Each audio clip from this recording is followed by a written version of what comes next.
Ladies and gentlemen, welcome back to Problem Solver Politics live stream. Had a little bit of a vacation last week. I gotta say, I'm refreshed. Hold on, 1 second. Oh, well,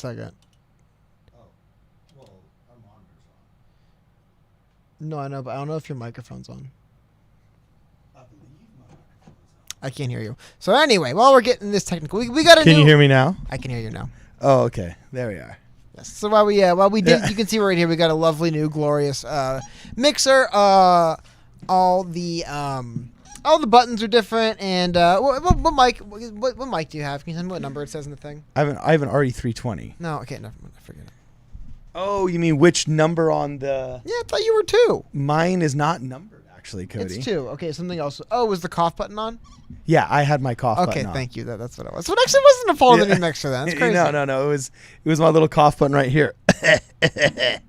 So anyway, yeah. If there's any question whether or not we actually do this live, I guess there's your answer right there. Yeah. But and responding to you live as well. Yeah, that's true. Duh. Once again, Cody the Oracle with his wisdom. So anyway, I got to tell you, I love what is happening right now, and I love the situation we are in. Right now, we are talking about Joe Rogan. Coronavirus? Oh, okay, never mind. No. I love that it is there's two things that I love. 3 or 4 weeks ago, Saga and Jetty was actually considered a viable candidate for a debate moderator on that list of 12 debate moderators the White House had considered and sent out, which shows that new media is breaking through, and you guys are part of that. Wait, we are part of that. Hold on. What? I like The Rising. It's a great show. I don't know if it's like, I guess it's new media, but it's like The Hill's internet show. No well, offense, yeah, but it's not the regular broadcast media. I guess it's a little different, but it's like if Huffington Post had a show, would that be like new media? I don't know. Like it's better than just seeing Brian Stelter spitting his nonsense all over again. It shows that there's some movement in the right direction. I agree. I bristle a little bit. You know what? I'm not gonna have a moan on this. Okay. I apologize. Why, dude? Having a moan. That's why we got a show. Because then we can have a moan. You know what just I'm saying? like it's like Crystal's like what, like a multi-millionaire in media for a couple of years now, and then like Sagar, he's a little bit younger guy, but still, it's like they work for like a big popular media company that's worth. Actually, I think they were trying to sell The Hill recently. But my point is, you know, they aren't exactly the scrappy underdogs. They're well funded, but they do a good job. So thank you for that, by the way. They're well funded for a good reason. You know what I mean? And I don't think they do a bad job. I'm not trying to hate on them. I just think it's funny people like talk about them. They're like it's like people compare like the Young Turks to other like really small. And it's like, nah, dude, they're like a big multi-million-dollar organization. Well, Crystal could hang out with the Young Turks. She's intellectually dishonest enough. But I'm sure I am. But anyway, I Definitely love the fact that Joe Rogan is being considered as a legitimate and viable and sought after moderator here. I mean, well, hold on. Let's get here to we what, are let's signing get to what the thing is, the though. change petition. Yeah, tell us what's going on, Cody. No, let's get into what's actually going on. So what's actually going on is we have an article here from The Hill. Speaking of, like I said, I have no qualms with The Hill. I got no gripes with The Hill. Nothing against them. It's just they're part of the media. They're not a anyway. Clippers are going to choke, by the way. It's a good point. Anyways, Trump says he's interested in a debate hosted by Joe Rogan. What the hell does this mean? Most of you guys probably do, so most of you should be talking about it. But for those of you guys who haven't seen this yet, it was literally the first thing I saw when I started reading the news this morning. This story came up. Not this article, but this story. So let's go through the story. So President Trump on Monday signaled he would participate in a 4-hour debate with Democratic presidential nominee Joe Biden, moderated by Joe Rogan, despite such a format being likely impossible. I don't know why it's impossible. I don't know why. Trump shared a tweet from Tim Kennedy, a retired mixed martial artist, who wrote that Rogan, and let's go to the tweet here. So here we go. Tim Kennedy writes, it's probably small for you guys, but I'll read here. It says, on my podcast with Joe Rogan, he offered to moderate a debate between Joe Biden and real Donald Trump. Be 4 hours with no live audience, just the two candidates, cameras, and their vision of how to move this country forward. Who wants this? And Donald Trump quote tweeted it and said, I do. So apparently the president does. Then they just go on to mention a couple other kind of just basic stuff. The first debate's coming up September 29th. Joe Biden currently has not responded to this. And we can get into some more stuff about that. But that's the basics of it. That's the gist of it, is that Joe Rogan. Now, there's a couple things here we can talk about around. I don't know why they say it's impossible. They really just can't get Joe Biden and Donald Trump to sit in a room again. Like, maybe it can be officially sanctioned by the debate commission, but like, Donald Trump and Joe Biden can't sit in a room together for 4 hours with Joe Rogan and a camera. That's impossible. Yeah, I hope not. Well, you made a really good analogy, though, that you said this was really like juvenile schoolyard games, that he's basically getting caught in the ultimate bully trap of, well, you got donkey brains. No, I don't. Well, then prove it and come on my show. And then, because if you don't, you're like, he's basically been called chicken. He's been called chicken. And now if he doesn't come on the show, people will be like, see, he's chicken and he couldn't handle it and he's only proven me right. And then if he goes on the show, he'll get absolutely wrecked by either Joe Rogan, making a simple request like, hey, why don't you take the cognitive test? You know what I'm saying? Like, all of us have done it, or else, hey, why don't you do X, Y, or Z thing? Yeah. Well, I mean, the larger point I was trying to make was just the idea that, so basically, Joe Rogan has been, why did they do that? Hold on 1 second. Talk for a second. Okay, but what's Joe Rogan been doing? Okay, well, I'm just going back into how I think this needs to happen. I don't know. I think my camera's back. I don't know. It's doing the thing. It does the thing. Oh, yeah. I don't know why it does the thing. Sorry. But Joe Rogan has been on record many times saying, basically, here's an article from good old Fox News published August 5th saying Joe Rogan says Biden appears mentally compromised and is making voters uncomfortable. Believe actually I'm trying to pull the quote up here in a second as well from Joe Rogan when he mentioned about doing this post-debate. Joe Rogan's been on the record for a while claiming that Joe Biden is mentally declining. And Yeah. I believe one of the reasons he brought up the idea of potentially hosting some kind of debate between Joe Biden and Joe Rogan. I think he mentions along those lines somewhere that here we go. I pulled it up right here. This is from New York Post article right here. I'll read this quote. So Rogan said that to avoid bias in the media, he'd be happy to moderate the debate. He mentions, I want no one else in the room, just the three of us. He mentions this, though. Quote, I don't think Biden can handle it. I think Biden is people get mad at me for saying this. You can put ... there. I think there's something wrong. I don't think there's something wrong. I think there's something wrong, and I don't think there's something wrong because I'm guessing or because I'm pro-Trump. I've seen him fall apart. I think I just read that incorrectly. My bottom line is this. Like that totally sounded like... Hey, try to read it. It's weird. It's when weird they interview an athlete that just scored a touchdown and he's out of breath, he's like, Bo knew that Bo was going to go to make it all the way. Woo! Yeah, I guess. Anyway, the point is, though, what's interesting about this that Joe Rogan has been saying for a while, and he says right here, I think I would host a debate like this because I don't think Biden can cut it or hang, basically. So it does kind of put Biden in a weird spot. If he just blows it off, it does, in a way, kind of lend credence to Donald Trump's point that Donald Trump, there's Donald Trump, but Joe Rogan's point as well, that he couldn't handle it.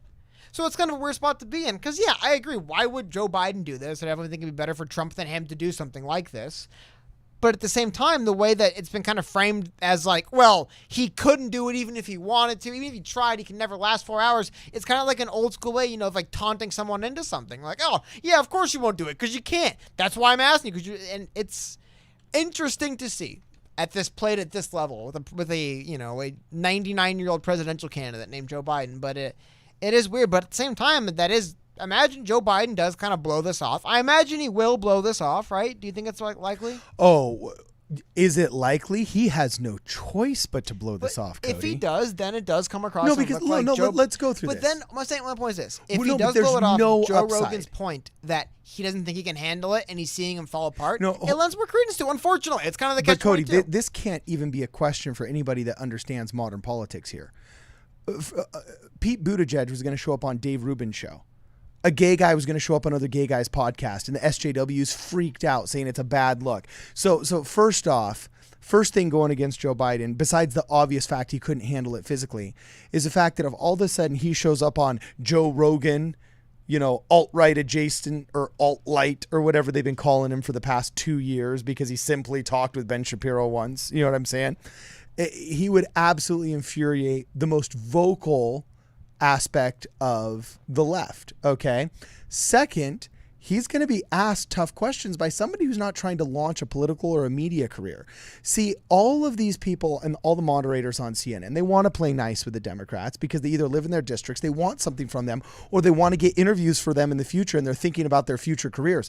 Joe Rogan could care less. He literally has not, I don't want to say sold out because that has a negative connotation, but he's sold out to Spotify. I mean, he's gotten his $20 million contract for his little red space bubble, podcast.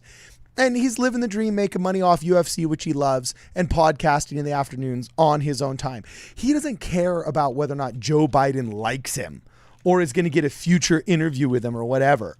So if I were a handler for Joe Biden, I would keep him a million miles away from that because there's nothing he can do.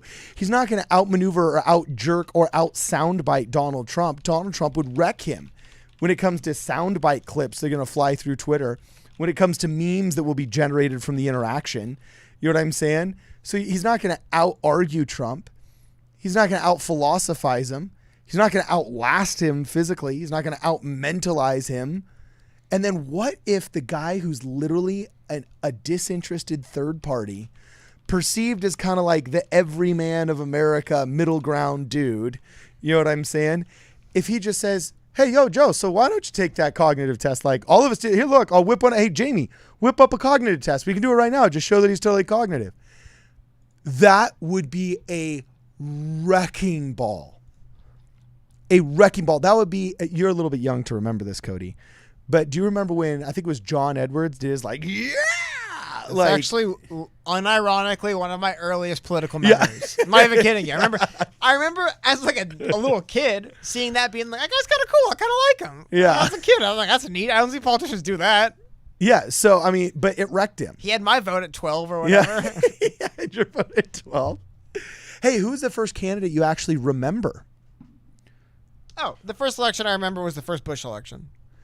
So HW. I remember they had like Nickelodeon specials about it. Yeah. You remember HW? Wow, that's interesting. No. The first George W. Bush. Oh, George. Okay, I was about going to say. Actually, wait. Maybe the second Clinton one. Actually. See, I remember. I think it was the second Clinton one. I remember first. Who did he run against? I don't remember who he ran against. I think I just remember Bill Clinton running for president. What year would that have been? What year would Bill Clinton have been running for his second term? Well, 80 to 84 was Reagan's first. So 84 to 88 was Reagan's second. And then 88 to 92. 96, I'd be like 4. So, yeah. I'm like 4. Nah, I probably don't remember that one. Either way, though, hold on. Yeah, hit it. Couple things. Oh, super chat. Thank you very much. $5 from Pradhuma Agaram. I always butcher everyone's name. Either way, thank you. He said it was Howard Dean. Oh, remember this is Proddy. It definitely was. Yes, exactly. Thank you. Oh, it dang, you're right. was Howard Dean. Yeah, right. It wasn't John Edwards. What was I thinking? It was Howard Dean. Duh. Yeah. So Joe cool Rogan guy, would right? create 5 Howard Dean moments in that podcast, Cody. Here's the thing, man.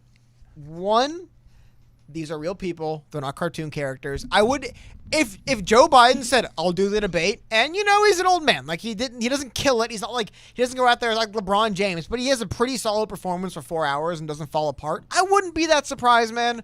I'd be like, yeah, I'm pretty sure Joe Biden can hold it together for 4 hours in a day. He's not like completely gone, but you can definitely tell there's moments where he looks like an old man sometimes, right? I think that might show up, but I wouldn't be, if Biden called their bluff and said, fine, I'll do it, I wouldn't be like completely blown away. I'd be a little bit, I don't know if surprise is the word, but like, wow, he actually did it, but it's not out of their own possibility. But I agree with your point that you definitely can tell he has like handlers who are not going to like that. But here's the deal, Cody. Like, this is when I really think your idea of blood test would come in handy, because there's no way Joe Biden is getting on that debate space pod with Joe Rogan. There's no way that debate space pod is happening without him being on uppers. They're all going to be on drugs all the time. I know. Dude, come on. Trump doesn't take drugs. I wonder if he takes any medicine from his doctor, though. I mean, like, dude, like, trust me. I think almost every. So one of the reasons why I want them to do that, because, dude, I don't care if you have a pretty high amount of like benzodiazepam in your system because you're prescribed Xanax. It's like, okay, but like, we should know if you're a politician. If your doctor prescribes it to you and you take it and there's no problems, we shouldn't. Who cares?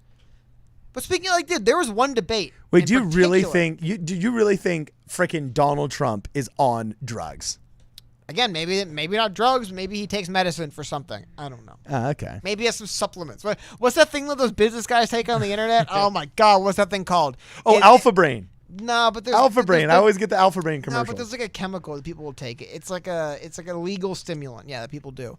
Caffeine? No, it's not Addy. It's like Adderall, but you can actually buy it legally. I forgot what you buy like legally on it's purchasable on the internet. But wow, I forgot what it's called. But, Adderall? No, Adderall is what you would like a doctor would prescribe you. Okay. Maybe you can buy it on the internet, but no, there's some funny thing. I forgot what it's called. It's some stuff. Look it up. All like the super like the. By the way, whatever happened? You know a lot about drugs, Cody. Whatever happened to a bunch? I know a bunch. Thanks.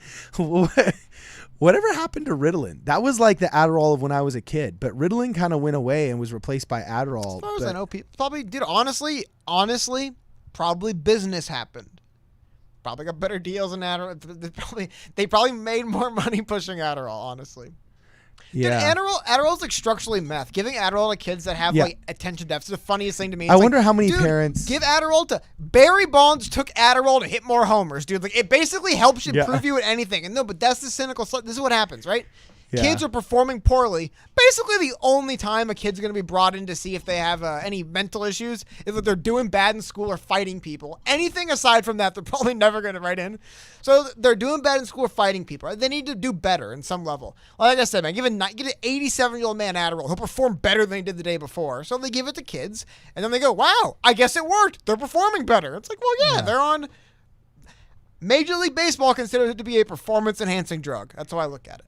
Yeah. So yeah, you put kids on performance-enhancing drugs, and what do you know? Their performance goes up. But like it doesn't. I don't know. It's just one of the funniest things that. But why? If you want to answer your question, is why Ritalin? It's because none of this stuff actually does anything anyway. They're just drugs they give. That's what they cracks me up. I wonder how many people. You say like people aren't on drugs, dude. Like, let me tell you something. There's a bunch of people that will look at stuff like opioids are awful. Opioids are obvious, right? But Adderall, Xanax, a couple other things like that. A lot of people who definitely would disagree with you that those ain't drugs, man. A lot of people look at them way different, and they take them as drugs a lot all the time. Yeah. I swear to God, Kamala Harris took one too many Xanax before one of the debates. Yeah. Her eyes were half open, and she slurred like every word. And it was like, I imagine she was nervous, and her doctor gives her the nervous pills, and she took one too many nervous pill. Yeah. Like, your doctor gives What do you you drugs think for Nancy's drugs. on? Probably a lot of stuff, man. Some of the things Nancy Pelosi says, probably a bunch of stuff, dude. Really? She says crazy stuff all the time. I don't get it. It's like, Nancy, what are you doing? I thought it was hilarious. She went on that rant and she called the Republicans like the enemy, like treasonous enemies of the people. It's like, look, I understand. It's one thing if like some person on Twitter says it or a journal, but like you're the Speaker of the House. Yeah. Like, I don't know. It's, Well, I do really pull worry. a video of Nancy Pelosi. She's not talking to a journalist and she's laughing. Oh my God, we're politicians. We're so much better than them. It's all a joke. I don't know. Yeah. I really do wonder. See, this is a weird analogy, Cody, but I have a very large fish tank in my house. As you know, I am a fish enthusiast. I've got like a 300 plus gallon system in my house that I am very proud of. But you learn a lot about life and politics through cultivating and curating a large aquatic system. And one of the things that you always learn about is that drastic measures taken now, usually their effects don't show up until much later. You're constantly doing things now for a delayed reaction, right? So if, for example, you let things go for 3 weeks instead of doing your weekly water change, your fishes are actually going to be just fine for a long time until finally one day that ammonia level is so high that it starts killing off the fishes like flies. On day 19, you don't notice there's a problem, but then on day 20, there's a huge problem. And then even if you were to put the beneficial bacteria in that lowers the ammonia and stuff like that, it's going to take 3 or 4 weeks, 5 weeks, 6 weeks to get it all cleaned and out of the system, you know. So you learn a lot about politics. What are you laughing at? Oh, I thought it was funny. Someone in chat said that Cardin's always a Republican bragging. I envy that aquatic system. Yeah. Yo, dude, I'm telling you, a 300 gallon system is a cool system. So anyway, I don't think America realizes, like, so when you got your 300 gallon system, you're always looking into the future to see how things are going to affect your fish and your tank system weeks from now. And if you look at our political system, all of our leaders are ancient. We're not just talking old. We're talking elderly and geriatric and frail. Like, Donald Trump is still super energetic and robust. And, every once in a while, there's always that news article of the 100-year-old that does an Ironman and, stuff like that. So I'm not here to say that, an 82-year-old can't do it. But like 90% of 82-year-olds can't do it. Okay. And how many 82-year-olds do we have legit running things in the United States of America? Whether it's our city councilmen, whether it's our district committees, our water boards, our school boards, we have an age problem in the United States of America. And I think it's two-part. It's part because young people don't want to run because anybody that went through high school on Facebook is just afraid that the pictures are going to show up. Well, hold on, though. I want to show you something really quickly, though. Okay. This is an article I'm pulling up from 2 years ago.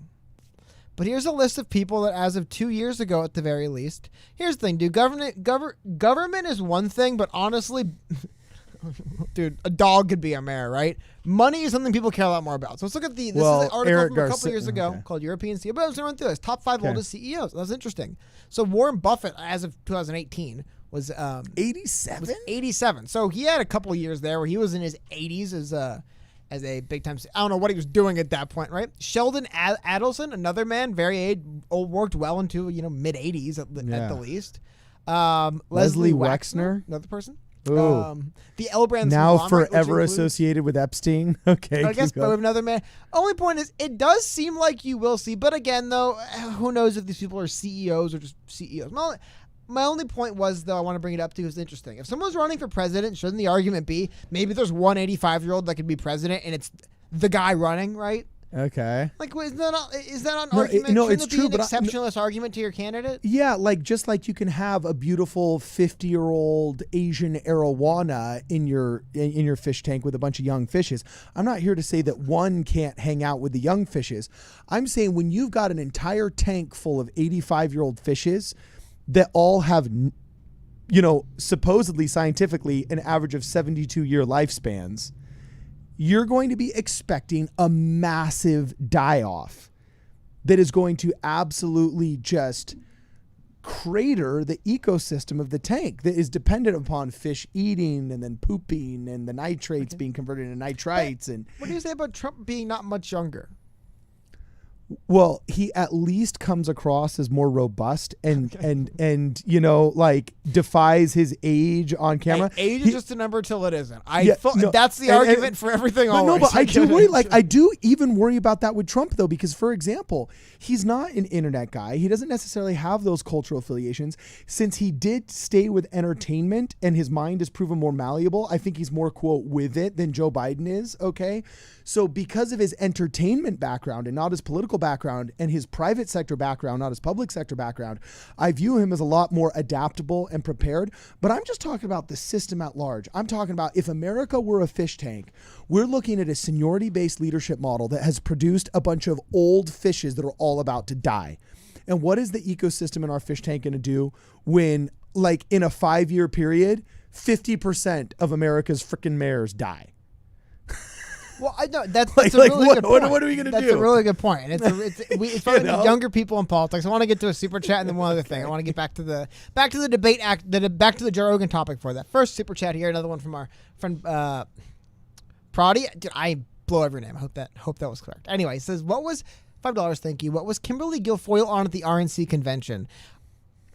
Some people were trolling Some her. people are just crazy as hell. I wouldn't be surprised if she was on cocaine. I really wouldn't. Wouldn't be surprised if she was on like Adderall shut or up. some kind of She's legal... not on Adderall or cocaine. Dude, you're a Mormon. That's why you don't understand this stuff. What You're are you a talking Mormon. about? Dude, How many people in the chat took vividly, Adderall? How many people in the chat's parents in the 90s and 2000s? People are elected officials. Dude, I vividly remember reading an article. I wish I can pull it up for you. I'm trying to pull it up.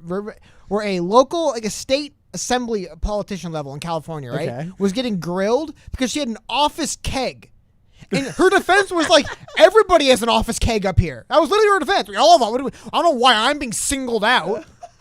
Like, I don't think you understand these people that are politicians, man. Some of them are squares. I get it. But, dude, a lot of these people, they live life to the fullest. Also, there's this, dude, and I say this all the time. It's kind of one of the things. If you walk into your state paid for psychiatrist or whatever, because you're a government official, right, and you explain to them your crazy, neurotic, hectic life, they're gonna give you drugs to counter that out. I swear to God, they'll just do it.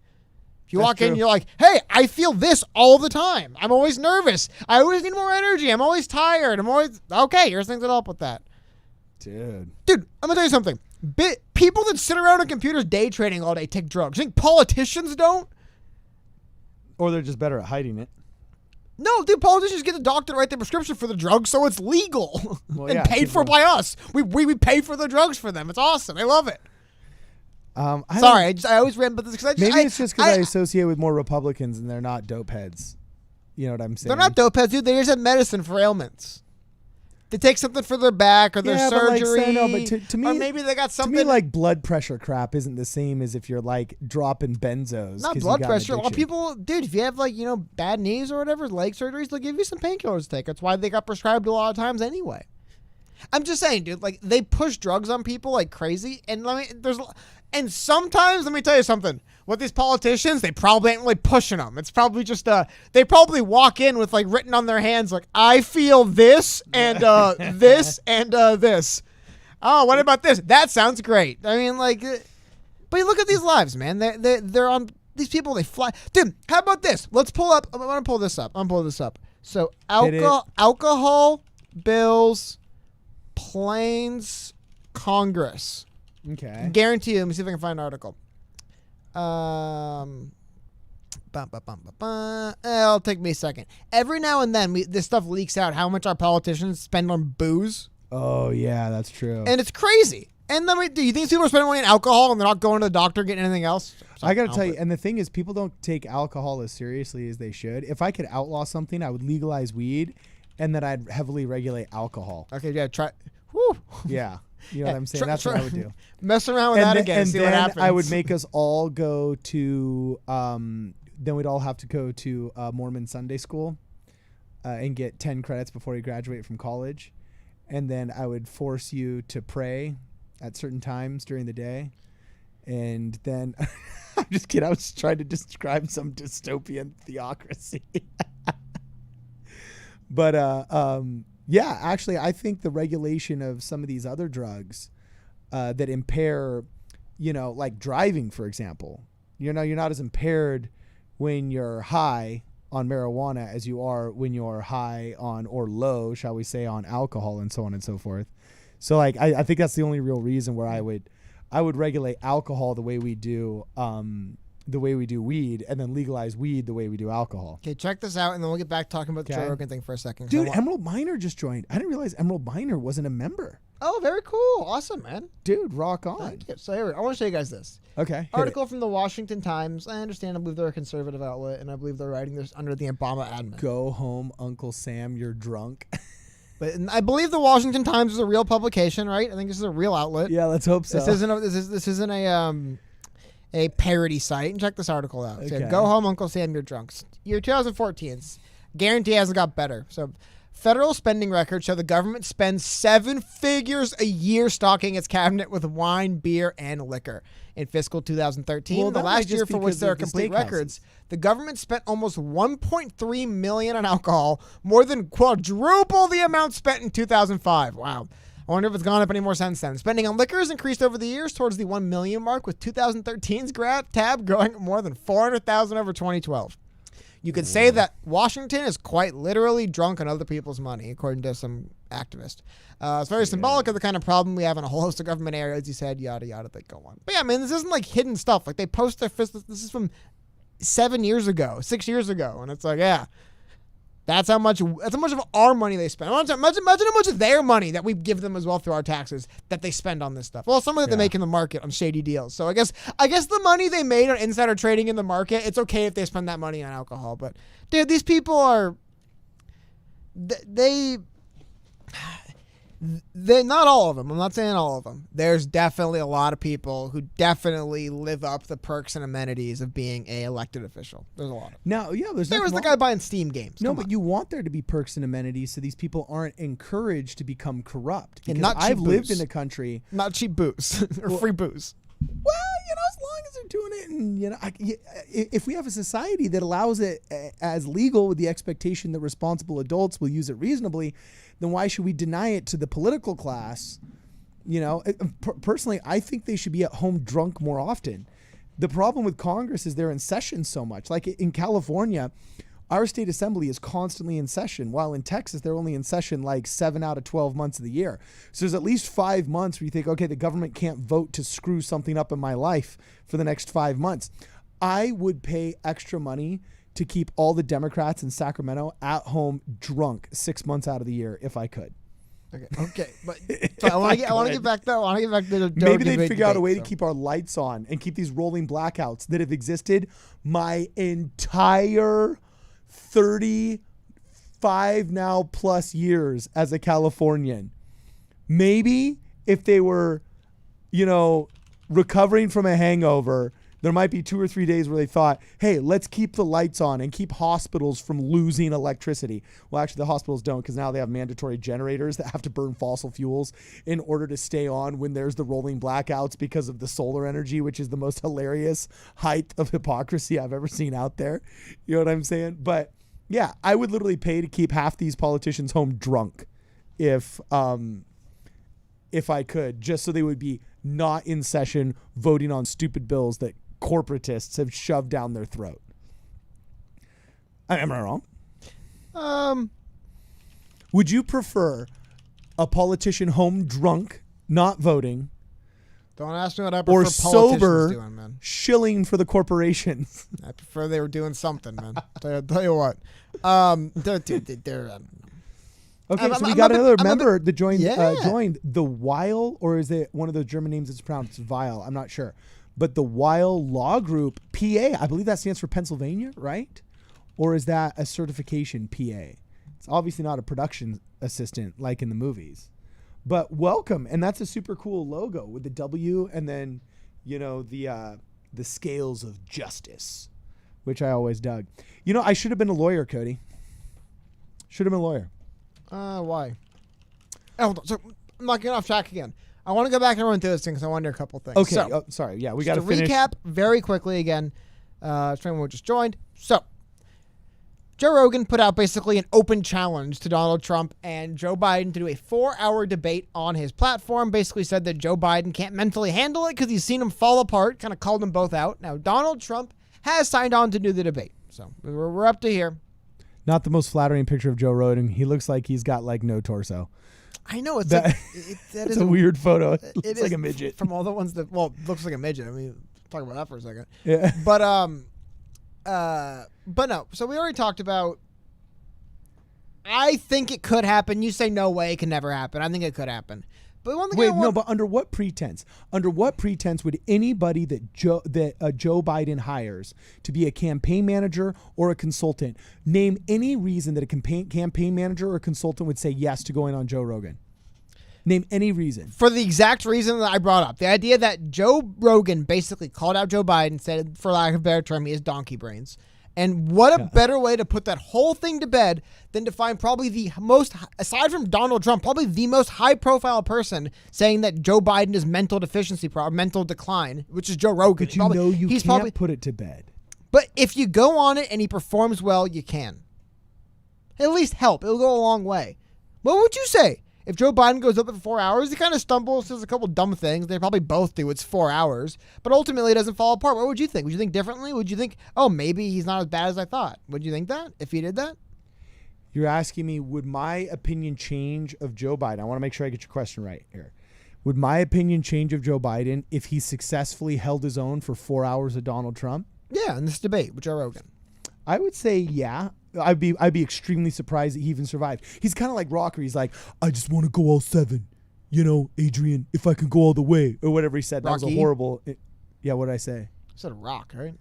Oh, yeah, I meant Rocky. Like Sylvester Stallone and Rocky. He just wants to make it to the end. He just wants to make it to the end with Apollo Creed. And if he can just make it to the end, then that's a victory in his book. And to a certain extent. What? Just keep going. Yeah, I like that. That's funny.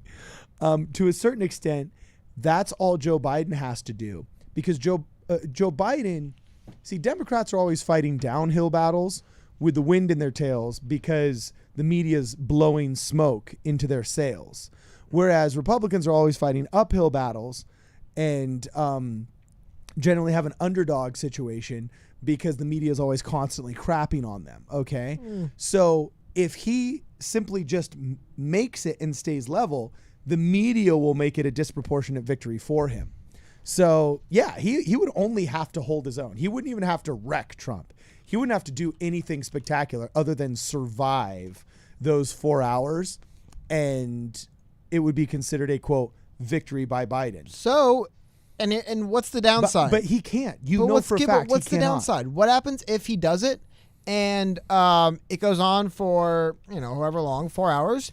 And, there's a couple moments where he does kind of come across a little bit like, whoa, that's a little bit like that, like, hold on there, man. You didn't come across super great there. Oh, is the debate end with people thinking any different? People are going to be like, well, before when Joe Biden was doing all the same stuff, I didn't think he was getting old, but now I do.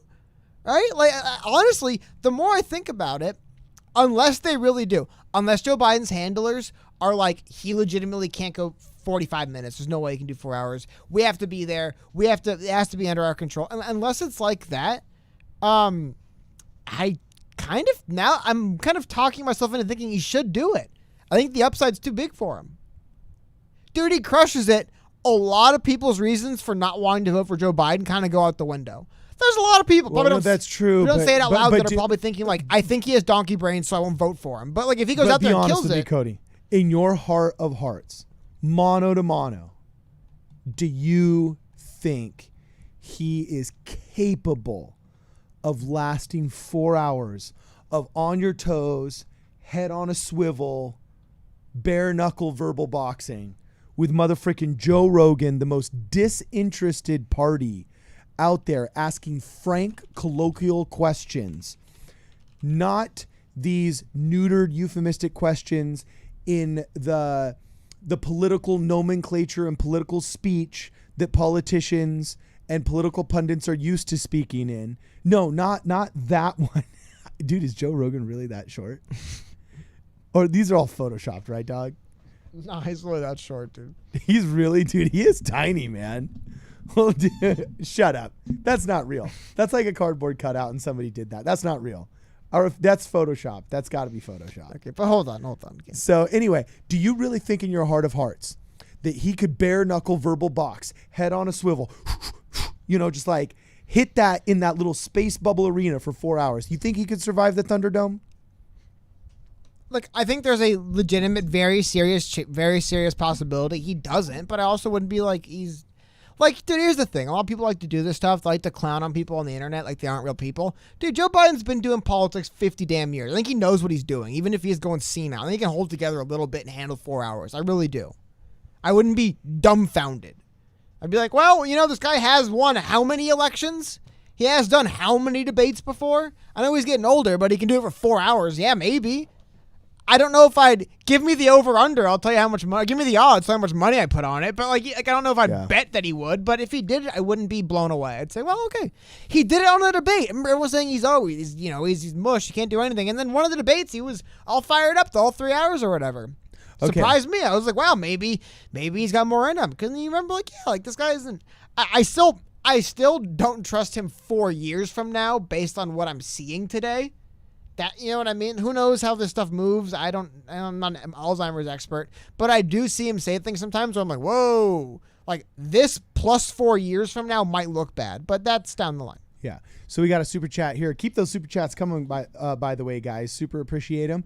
And also don't forget to hit the like button here. Sly Cactus throwing us a $5 bone. Thank you very much, Sly. Says, hope you too are staying safe from the fires. We are. Fortunately, we are inland from many of the fires, but we've been dealing with ash falling out of the sky for the past... I've had to wash my car like 3 or 4 times just because the ash keeps falling out of the sky.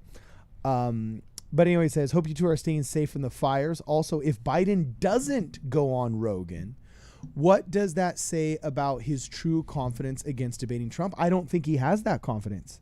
You can sense it. Just like a wolf can smell and sense fear and red meat, all right?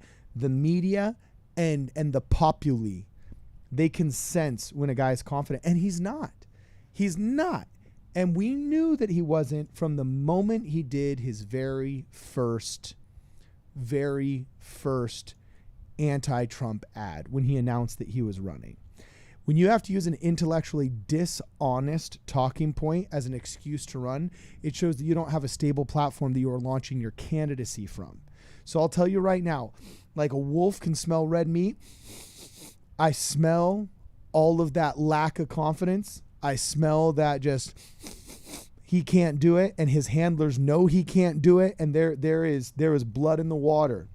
So don't expect to see him on Joe Rogan. I take that to the bank. Joe Rogan will not. Sorry, Joe Biden won't show up on Joe Rogan's podcast. Then RGB 1827, thank you very much for the super chat. Says, just seeing if non-members can do super chats. Keep up the good work. Love the channel. Yeah, dude, anybody can super chat.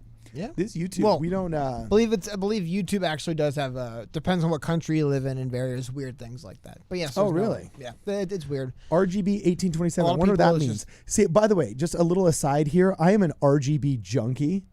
And I want to do a little poll in the chat right now. He's referring to light. He's referring to lights. Yeah, I actually deliberately go out of my way to make sure nothing I own has like flashy RGB lights. No, but dude, I want freaking RGB mouse, RGB RAM, RGB ventilators, RGB water cooler. I want my freaking computer to glow like a spaceship. You know what I'm saying? So I'm all about RGB. I'm just wondering if you guys are pro RGB or not RGB. And Raw Generation asks, is your aquarium RGB? It is indeed LED, and it does have the different colors. So I can actually make it this cool blue when we have parties. You know what I'm saying? We'll dim the lights. All of a sudden, the fish tank goes blue, and it's this watery blue, and it's super sick. So I do kind of have RGB. It's LED, which RGB is very much LED in many aspects. And then when I convert my playroom into a shark tank, when my kids are old enough that they're out of the house, I'm going to convert that entire room. I'm going to inlay it with stone, not with stone, but with cinder block. and then paint the pond sealant in the whole thing, and it will become a shark tank. And what was the door will be knocked out and reframed. So there's a 12 foot by 8 foot piece of 4-inch acrylic, Cody, and then there's going to be mother freaking like tiger sharks swimming around there. And I did the math. I think it's a 3,500 gallon aquarium or 35,000 gallon aquarium. I'm not sure, but it's going to take me 6 weeks to cycle the tank before I can put in the sharks, dog. So it's going down. Adam Duffy says, Hold what on, up, I have guys? a question. Read that first.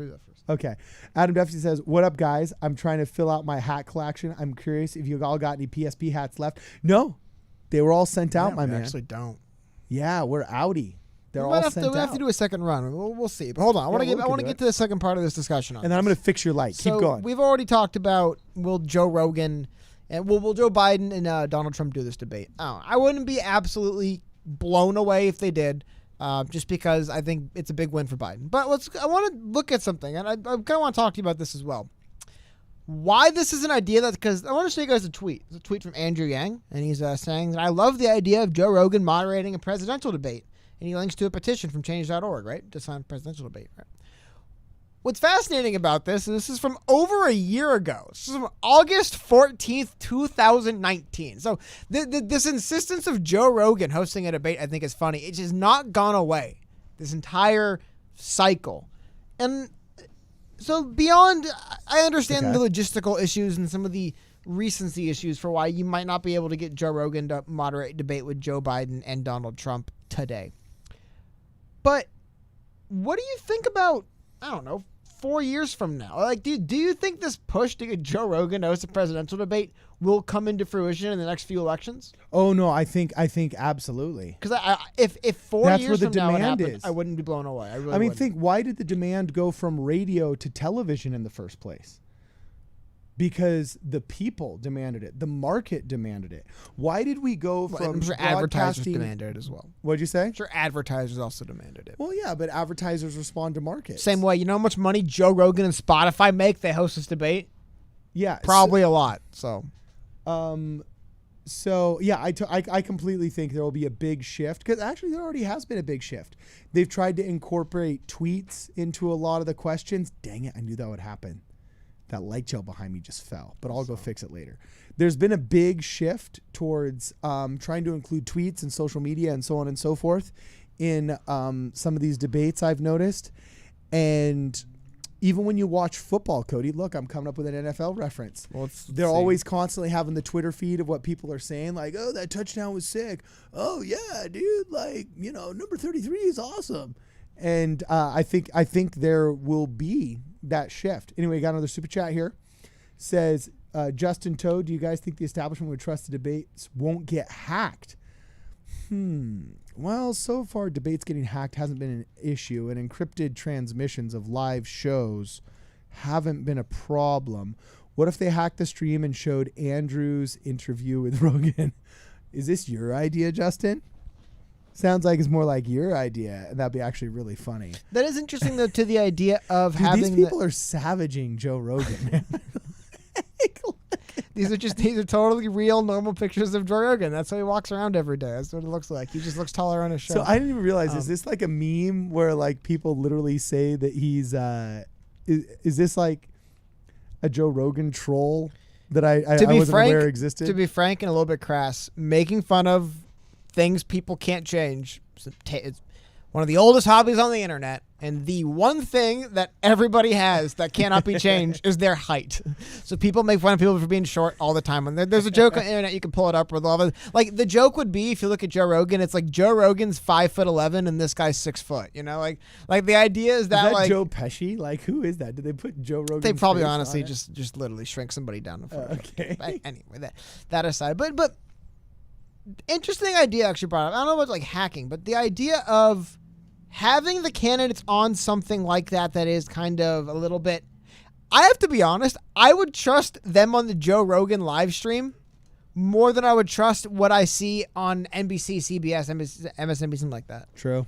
Only because I've seen, like, obviously shows are live, you can tell on live streams sometimes, right? Where sometimes you look at these debates and I almost wonder, I'm like, is this like a 15-minute delay? Are they kind of editing around some stuff here? It doesn't look natural, you know? Well, and you know, they can always bail somebody out. Like, how many times have you heard that, oh, wow, during the debates, you know, somebody tried to bum rush the stage and the Secret Service stopped him. And you're like, I didn't see any of that. And if you're not seeing somebody trying to like bum rush a stage because they're able to cleverly edit around it live, who knows what else they're taking out of that live performance. Sly Cactus is rolling in with the puns. Rolling in. Top 10 member of the chat in all of show history right here. This one I've never heard before, but I'm going to use it this week. Sly Cactus says, he's a grower, not a shower. Cody. Now, whenever I see a short kid, you know, or like one of my employees is short and I sometimes make fun of him for being short, I'll be like, hey, you're a grower, not a shower. That's Very too good. funny, man. But so what do you think, though, about the idea in the future, though, of... Because, dude, obviously the Joe Rogan podcast... Spotify didn't just give Joe Rogan $100 million because he's got a nice smile, right? Like, he's very popular. He's the most popular podcast in the world, properly. Well, and a lot what of do it's you longevity. think, though? But what do you think... Like, think about it, dude. Like, if Anderson Cooper or... who else? I mean, Anderson, like Rachel Maddow, like, not Rachel Maddow, I'm trying to think. Anderson Cooper is the one that comes to mind. Like, the anchor of one of, like, the biggest, you could say it was about CNN, but, like, they have one of the biggest, you know, primetime news shows, right? If it was impossible for him to get access to either Donald Trump or either Joe Rogan or Joe Biden, that'd be weird, right? He'd be like, what the hell, man? I have, like, one of the biggest platforms in the world, and you really won't come to me? What? It would be kind of weird if Joe Rogan does get stood up Joe on this Rogan time gets and time more- again. He's like, dude, what the hell? I'm like one of the biggest. Like, dude, people in Australia, people in New Zealand, people in Denmark, people in Colombia are listening to this podcast. Like, I get they don't vote for you, but you see my point. Like, this is a global, big, important thing as well as statewide. Why wouldn't they ignore that? Yeah, we were giving awards to Julie Louis-Dreyfus's show, Veep. Was that Julie Louis-Dreyfus or was that... Well, I can't remember who. Yeah, the girl from Seinfeld, right? Yeah, the girl from Seinfeld. Okay. When Veep was getting its awards and winning its Grammys, it had less than 1 million viewers. It had about 800,000 viewers. Okay.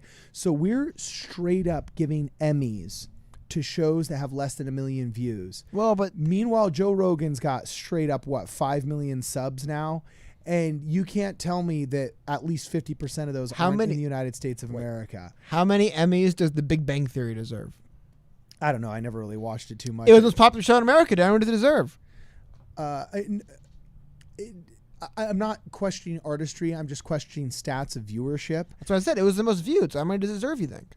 Okay. Well, Emmys is a question of artistry. It might be a bad example. All I'm trying to simply say is, at what point, if you're really interested, as the commission that runs presidential debates, if you're really interested in exposure, at what point do you say, you know what, MSNBC shouldn't really get the contract this year? Because we found that if we go on, I don't know, PewDiePie for all we care. Actually, PewDiePie is probably not serious enough. But if we go on the Joe Rogan podcast, then we know that we're going to access probably a viewership of 10 to 20 million. And MSNBC doesn't pull that. You know what I'm saying? So just in terms of verifiable views, as a producer or as an elected official that's in charge of running debates, you would have to shift to the new, just like they shift to television from radio. There was a slow shift to having televised debates because people were reluctant to take televised over the radio that was more popular until the market demanded it. And as more people cut the cord and traditional broadcast media and mainstream media outlets lose their market share, there will be a shift to whatever the new medium is. And I think that might be something Joe Rogan-esque. Yep. I want to bring this up. Someone in chat brought this up. Okay. Who was that? T-Dot said PewDiePie is arguably more serious than Joe Rogan. I agree, dude. You watch PewDiePie videos? I watched a PewDiePie video recently. He was talking about like it's kind of funny, but he was talking about basically like stuff that Aristotle had talked about and, you know, written about and how that relates to Twitter. I tried subbing to PewDiePie just to try and be culturally relevant and understand what everybody... Should be cool. You know, well, no, just to like get the memes. And honestly, PewDiePie never really got... He doesn't speak my language. It's because you're a boomer. You know, what, dude?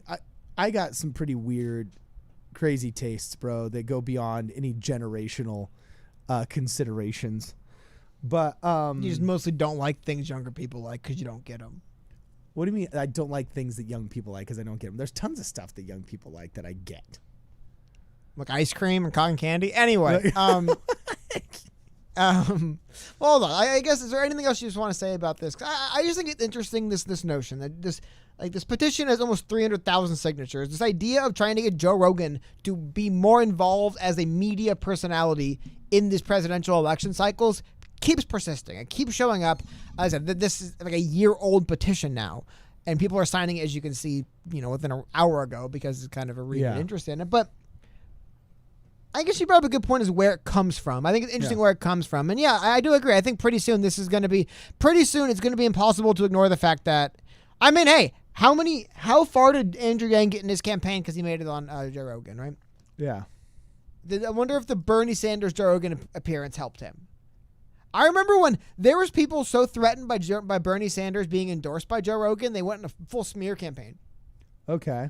Remember that when Joe Rogan's like, yeah, I'm probably going to vote for Bernie. And the media launched a full smear campaign against Joe Rogan because they hate Bernie. It was hilarious. It was like, what is so bad about Joe Rogan? I was thinking it was hilarious. Like, Joe Rogan literally on record, he intended to vote for Bernie Sanders, but he didn't win the primary. And they're like, Joe Rogan, like, that's something that's funny. People would be like, I guess he supported the candidate against Biden, but to say he's like a right-wing, or like maybe he has a right-wing audience to some level, but I think he's a pretty big audience full of many people. But it's hilarious. Like the guy literally started a shitstorm because he said he's going to support Bernie Sanders. Like that was a problem for people. And now, I don't know. So I just ignore a lot of the stuff we're talking about there. It's all such baloney. To me, these are the inklings of not a storm, but a change that's coming. When Kanye West tweeted out, "I love the way Candace Owens thinks," I knew, okay, that's a crack in the foundation. And it may not happen overnight, but there's now a crack in the foundation. And then now all of a sudden I'm doing these interviews with MAGA Hulk and all these, big time black conservatives and so on and so forth. And the amount of black conservative voices out there has boomed exponentially, and their exposure has increased exponentially recently, years after the crack in the foundation laid by Kanye West, right? So I think the fact that Joe Rogan has become such an increasingly talked about subject, and the medium of podcasting has become such, an increasingly relevant medium for consideration in the political sphere, shows that a change soon cometh, my friend. A change soon cometh. Trumper for Yang says, "Oh no, looks like we just started Cardin After Dark." I don't know what's Cardin After Dark mean. Was I growing cynical, Cody? Who knows? But this is an article from, just the last thing we'll touch on this, to your point. Okay. Some Sport Bible. I believe these numbers sound about right, though. They're referencing a Forbes thing here. Check this out. Joe Rogan's podcast, The Joe Rogan Experience, earned $30 million in revenue across 190 million downloads per month in 2019. Dude. Yeah, that's obviously a popular show people care about. It is interesting that, but it's also the kind of thing like, but how about this, though? Like, I guess it's not like comparing it to Anderson Cooper as much, but at the same time as like presidential candidates, it's not quite 60 minutes. What is it? Because it's too long to be like Johnny Carson, and it's too. Yeah. Like, what is the comparison for what Joe Rogan's type of show is now? No, well, there is no comparison, and that's what's so interesting about it. Is that why you think there's this lag for people to adopt it? To people like us, it's obvious. It's like, dude, Joe Rogan's very popular. A lot of people watch the show. If you go on it and get your message out, people tend to increase in popularity after appearing on a show.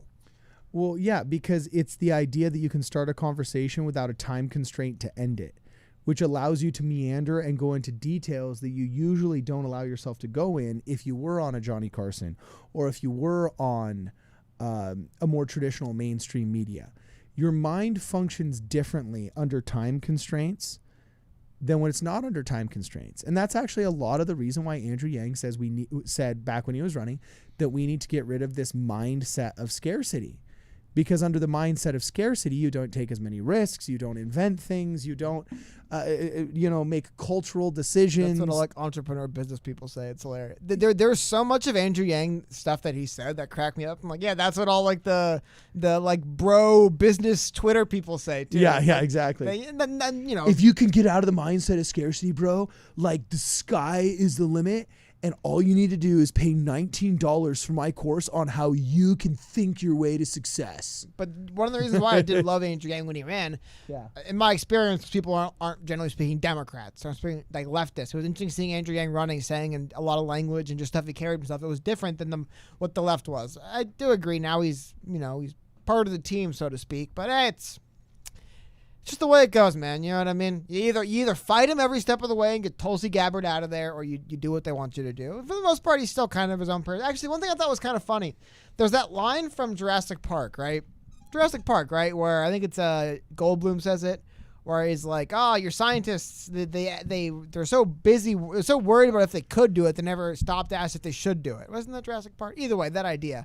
Thought it was funny. I was watching a clip from Andrew Yang's recent podcast he did with Kumail. I forgot his last name, or I forgot his name really. But he's the actor. He was the actor. He's a comedian, and he was appearing in that new Marvel movie. So he got super ripped, like absolutely shredded. Don't remember. He was in the show Silicon Valley. I'm blanking on his name. I can see his face. Anyway, he explained how since they were doing the show, one of the things they would do to prep for the show is they'd bring him in to these different Silicon Valley businesses and kind of interact with the people in those offices so they can kind of do the show right. And he said he went to do they go to one of these places and obviously some people there were kind of like, oh my god, like you guys are like in the show about us, like you're actors, you know, like Hollywood go. They're like all impressed and excited, so they're showing off one of the new products, and he's like, I'm not gonna tell you the name of the product, but they're showing this to us and they're all excited, and we were just like, yeah, but like what about like privacy secures and like what if like how like won't this be like invading people's privacy and stuff? And he's like,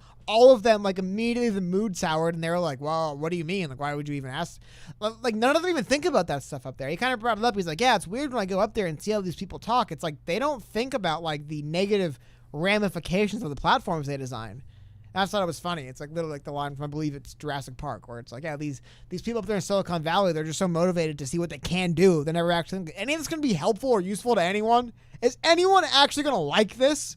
Maybe they'll be hooked on it and make us a lot of money, but is this going to make the world a better place at all? And most of this stuff, obviously, no. But I just thought it was really funny catching that own little that little thing. And I agree. Someone brought this up, and we'll talk about this a little bit. But this idea that Andrew Yang is still more or less, Andrew Yang is still more or less Andrew Yang. However, he is part of a team now. You know, you could step out of line a little bit here and there, right? They kind of need him to. That's kind of his thing. But at the same time, he's part of the team now. Sold out. While I see him say things that I agree other people in his position wouldn't be saying, I also see him say stuff I don't know if he would be saying if he wasn't, buddying up to what could be. But at the same time, I can't fault somebody for trying to cozy up to what they believe is going to be the future administration. I really can't fault someone for, saying, politically it makes good sense for me to play nice. Unless that administration is so corrupt that it's anathema to the ideals and values that I espouse. In your opinion. So, in your opinion. Okay, the establishment that thinks cuties is okay, I'm not down with, and I won't be carrying water for them. My point is, for whatever reason, Andrew Yang believes, and I can't hate him on this because, it's not a bad idea, that if he keeps doing what he's doing, because who knows, but I'm assuming he's thinking more win than if, but if Biden wins, he'll be in a position to be, to benefit from this victory. Which, what's wrong with that, man? That's, and by the way, dude, the Democrats aren't defending this stuff. That's one thing people have to separate. There's these people that are elitist media, I almost swore, I think I did already by accident, but elitist media morons think they're better than you, better than everyone. And they say, we are the better people. We're the coastal elite left Democrats. We know better. We tell you everything. And so when that weird, crazy, mentally, insane, neurotic journalist class who just deemed themselves the Democrat thought leaders, and we say what Democratic voters think, say things, that's not what Democratic voters actually think a lot of the time. There's a lot of people who vote Democrat who see things that journalists defend, and they're like, yeah, I don't defend this at all. Okay. Some wacko journalists might, but like regular people who aren't like elitist morons don't think that way. They'll look at this stuff and say, no, that's bad. And the thing is this too, regular people who vote Democrat aren't going to say, you're going to show them, look at this article in the New Yorker. Don't you hate Democrats now? Like, what the hell, Democrats? It's an article in the New Yorker. Okay. I don't think I votes Democrat. I'm just some stupid journalist. I mean, Okay. I don't know. I think it's we too often let these people speak for us when that's exactly what they want. When they don't speak for anyone. Okay. I don't know. I think it's fair to say certain types of avenues speak for a certain type of thought per se. I mean, that's the biggest criticism people have against Fox News, for example. That's the biggest criticism that people have against like The Atlantic and The New Yorker and so on and so forth.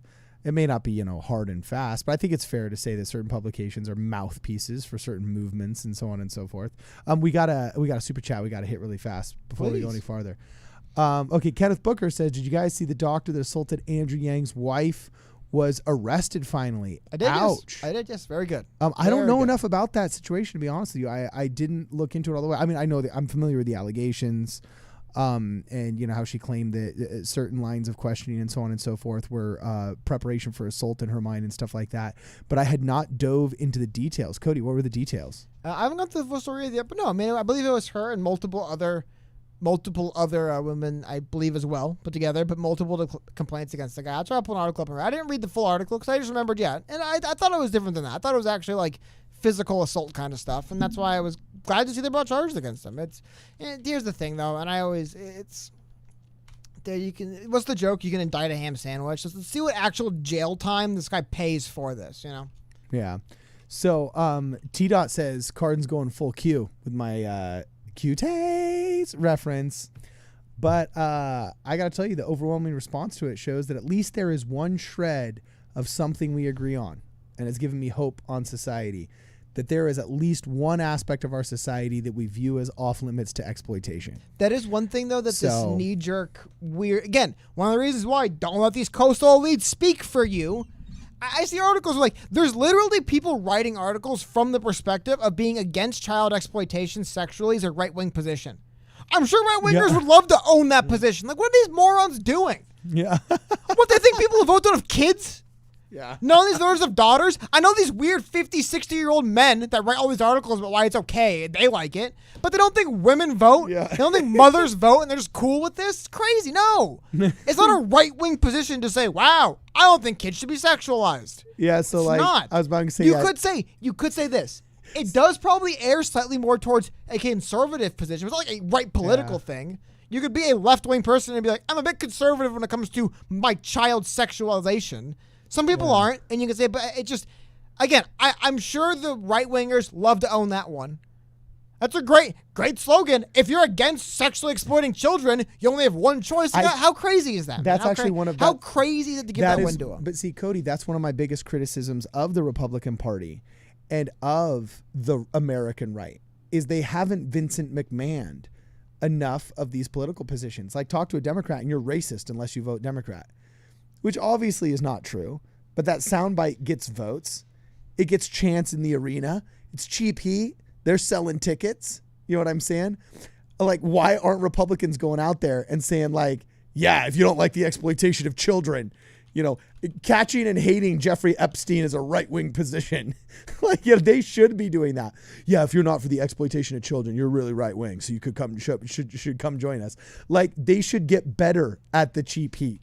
Dude, actually, I shouldn't say cheap heat, but they should get better at the promo. You know what I'm saying? It's not even that. It's just the problem is they're not good at the promo, and then they let themselves get trampled by people that are good at the promo. And so guys like T-Dot saying that defending, children and thinking there's some things that should be off limits for Hollywood exploitation, whether or not you view it as like, 110% or only 10% exploitation or whatever you think is on the scale. The fact that you don't think there should be something on that scale shows health in our society. And I commend the people that have gotten angry at it. And people like T-Dot don't realize that they're actually giving more credence to Q and the QAnon theories if the aversion to child exploitation in cinema is now considered a Q theory. You know what I'm saying? That's all I have to say about that, Cody. That's all I have to say about that. Sorry, I'm trying to find something. I can't find it. I was looking for it, but it was just to your point. It was more to the point of one thing I think is interesting, and it's something that the online left does have a real problem with. I don't care what anyone says. It's a real thing. I'm trying to find the tweet right now. I'll see if I can pull it up. Anyway, it's a scene from A Punch Drunk Love where Philip Seymour Hoffman is screaming into the phone, shut up, at somebody over and over and over again. And the tag somebody put in the tweet that said liberals phone baking for Biden, or I think like near libs phone baking for Biden or something like that. Okay. And what was funny was the guy and a lot. It was. This is here we go. Here it is. Here's exactly what I was trying to show you. So I honestly can't play the audio because he's just swearing obscenities for half of it. It's Philip Seymour Hoffman. But look at who posted this. It's Nick #BLM with the BLM fist and the rose, like the progressive rose. Was he saying that ironically or? No, you go through some of these comments and I'm trying to find more. But my point is there is this growing. There's some people in the comments that just prove his point for him. Yeah. You think it's funny. Another 8 years of Trump will be no laughing matter. And it's like the point is that like berating people as soon as they go, I don't know about that, is not how you win over. It's not how you win anyone over. It makes you feel alienated. It makes them feel unhappy.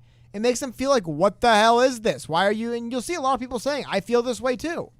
You see a lot of people saying, these are people with roses in their name. These are people with Black Lives Matter and that thing. These aren't right wingers that are like, it's crazy. Like I don't like Biden and I get attacked by liberals on the internet. What's the point of this?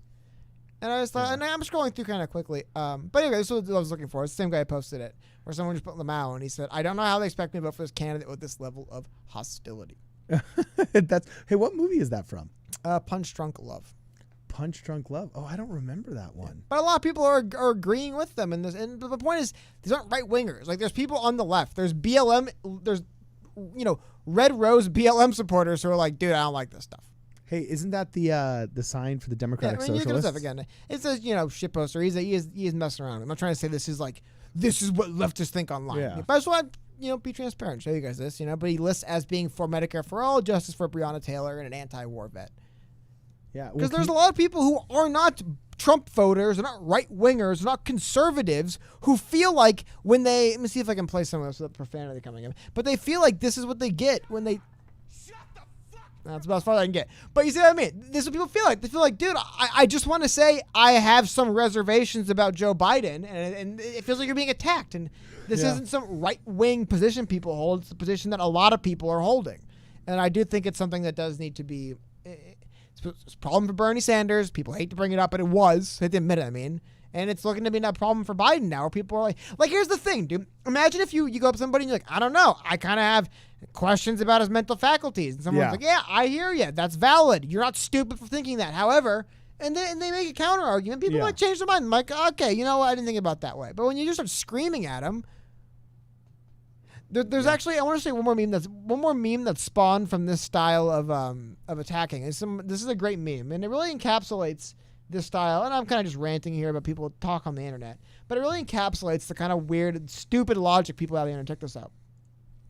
Sonic to memes. Hit the phones, lib.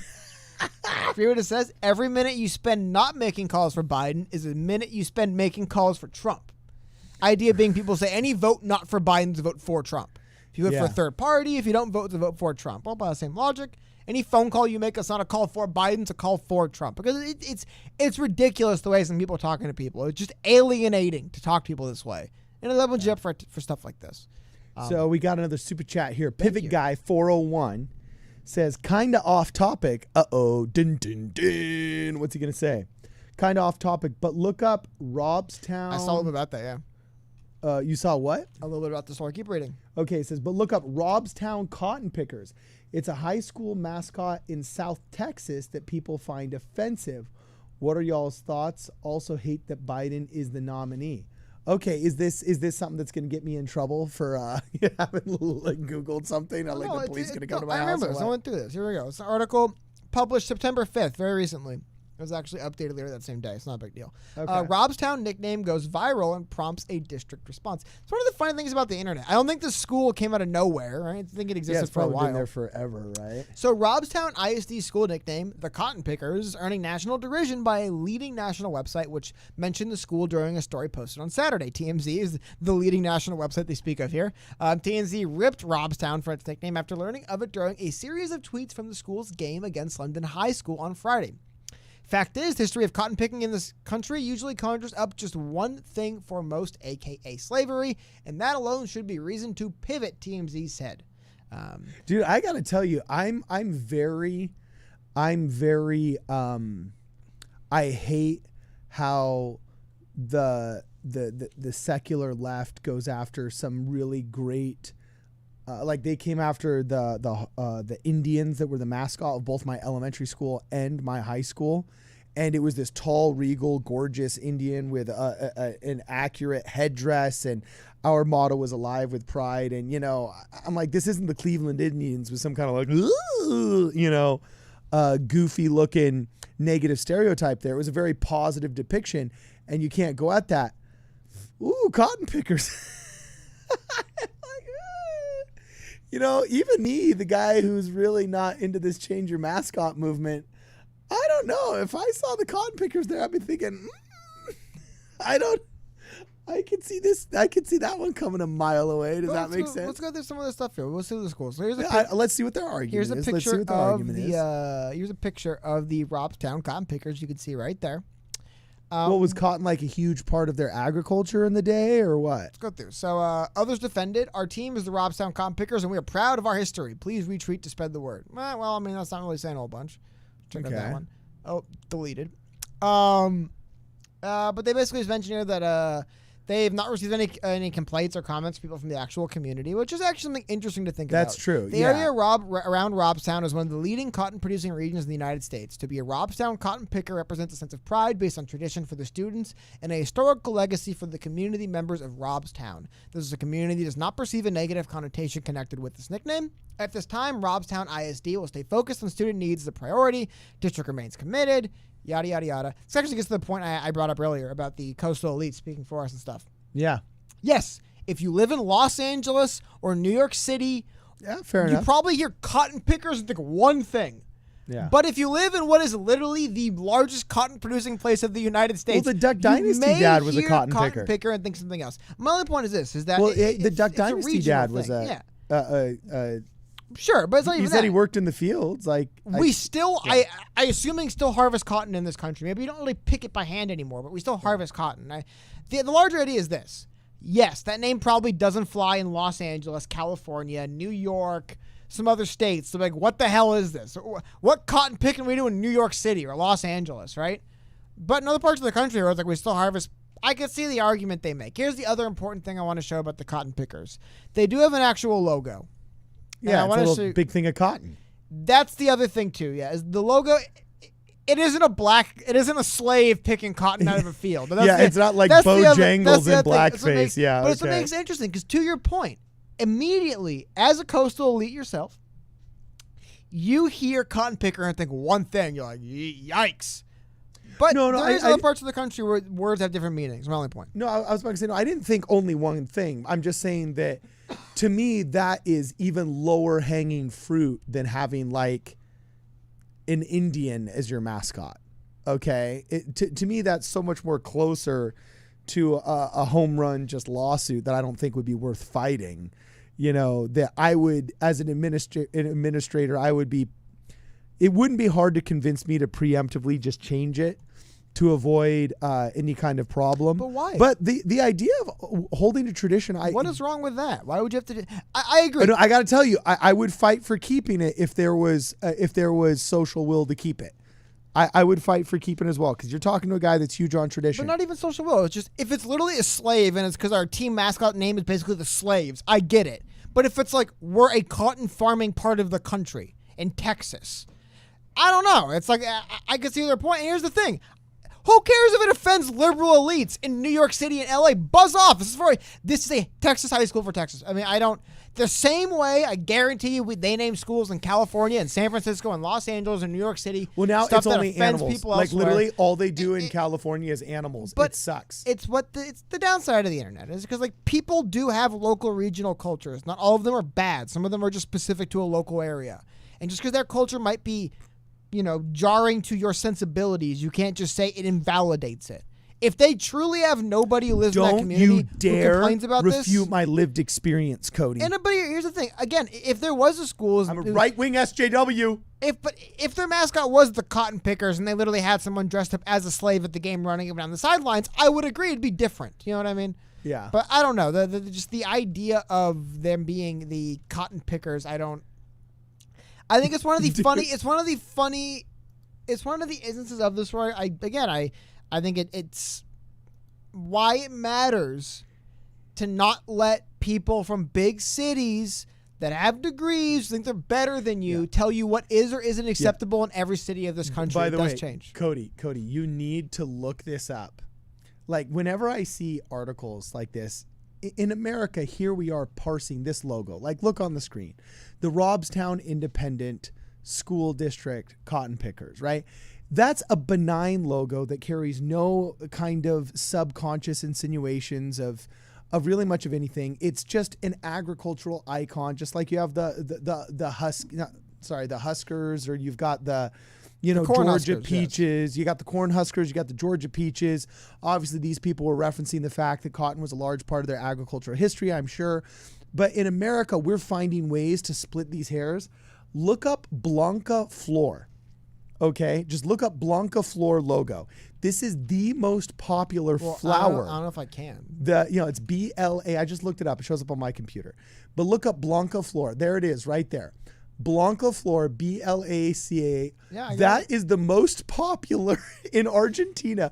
The most popular flower. You got to show that logo. Like here, we're worrying about the Robestown cotton pickers. Well, how about this? You can literally buy it on Amazon. Yeah, you know what I'm saying? Yeah, look at that. Buy this on Amazon right now. There's literally a little maid girl in black with like white lip. Like that is what they do in South America. Yeah. So it's like, definitely if you think the Robestown, if you think the Robestown Independent High School, cotton logo is problematic, dude, wait until you hit Buenos Aires, man. But it's a different country. I mean, it's kind of the point. Exactly. I'm sure people who live in big cities and they're fancy elite people would be shocked by the name cotton picker. But also you have to, I tweeted something on Twitter earlier today, dude. There's a sense of Twitter that there's like, it's like the aristocracy is like, this is what you peasants actually believe. Oh my God, you name your school the cotton pickers? What are you, savages? Yeah. It's like, dude, it's other parts of the damn country, all right? Yeah. Some parts of the country legitimately produce cotton. Do you know that? It's like, come on. Where do you think your clothes from Banana Republic came from? But not even that. It's just the idea that it's like these people, it's like they're just looking down their nose at anybody who's not from where they're from and knows their life experience. Hey, welcome to the anti-elitist Republican Party. There's little elitist Republicans too, but anybody who thinks anyone who drinks something they don't want to drink, dresses, and they just look down at them like, look at these fools, these morons, how awful, evil. It's like, dude, there's just parts of the country you don't understand, man.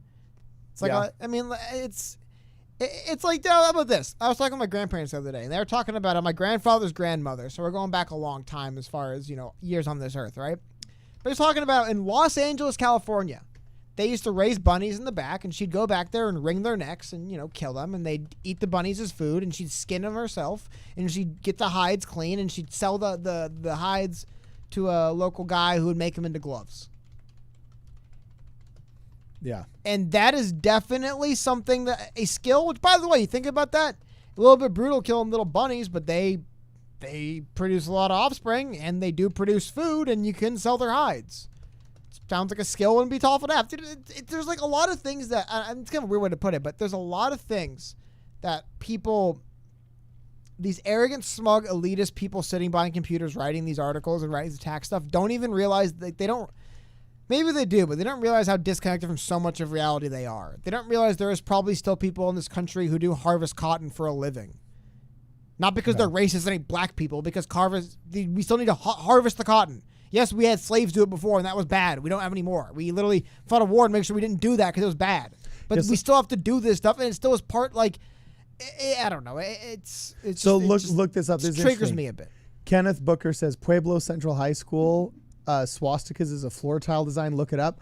I bet you it's the Indian sign of progress that's backwards. There's not going to be a freaking high school that has the old freaking Third Reich emblem out there. All right. I almost refuse to believe that, but look it up. Verify that. Thank you for the lead, Kenneth Booker. Thank you for the super chat. And we are going to look into that, though. That would be that's TMZ material if there's a high school that still has that. Then Pivot Guy 401 says, thank you for your thoughts, Cody and Carden. I'm from Robstown, and I was afraid I was unintentionally being offensive for defending my alma mater. No. You have love for your high school, and you probably had great experiences there, and you want to be able to share that with future generations to come. And part of that sharing process is continuing with the greatest traditions. And what greater tradition can you have with a people and with a place than the preservation of the namesake? That's why family names are so important. That's why it's like, hey, I'm a Rockefeller. Hey, I'm a Carnegie. Hey, I'm an Ellis. You know what I'm saying? That's why the preservation of names. And I think the Western culture of when you get married, having your name changed to the family name, I think that's why that's been one of the longest lasting traditions out there, because your namesake is important. So yeah, don't feel bad for defending your alma mater's namesake, Pivot Guy 401. Well, again, it doesn't seem to be that they call themselves the cotton pickers because they couldn't get away with calling themselves the slaves and they wanted to. You know what I mean? Like, it feels like it legitimately is just like to the idea of picking cotton. But this one thing is interesting. So I went on Wikipedia to look up what you're talking about here, and the Wikipedia source is this Wayback Machine archived link. However, I believe this is it. YWCA Pueblo, I believe. I don't know. This is what they sent me to. I'm looking for it. And they mentioned that in 1935, they built something. No, that's the Young Women's Christian Association. That's not it. This is what's weird. Look, so on Wikipedia, it says this. This is a lot of Wikipedia. It says this. It's funny. You just type in swastika, and it comes up. Here we go. Architecture. So the foyer features right-facing swastika set into the tiled floor. Was built in 1906 originally. No, but is it the original? Added to the the present neoclassical building on Ormond Avenue is built of brick and consists of 5 floors and an outlying building used as a gym and school meeting area. It was built in 1906. The foyer features right-facing swastikas set into the tiled floor. Again, though, in 1906 there was no German National Socialist Well, yeah, Party. and plus the right-facing ones though are actually the Indian symbol of progress. And if you study the symbology... It was really pre-Nazis. There was no Nazi usage of this. No, that dates back to like old Hindu symbolism. But I mean, like, it was built in 1906. There's not even any confusion as to where this came from. There was no German National Socialist Party in 1906. Yeah, because it was actually... base your design off of. Yeah, it was the National Socialists that actually took a mirror image of the Hindu sign of progress that became what is now known as the swastika. So if you predate that... then it's more a Hindu symbology than it is a... There's another example of a guy. He didn't build this in 1916. Let me. This is the story every now and then it comes up.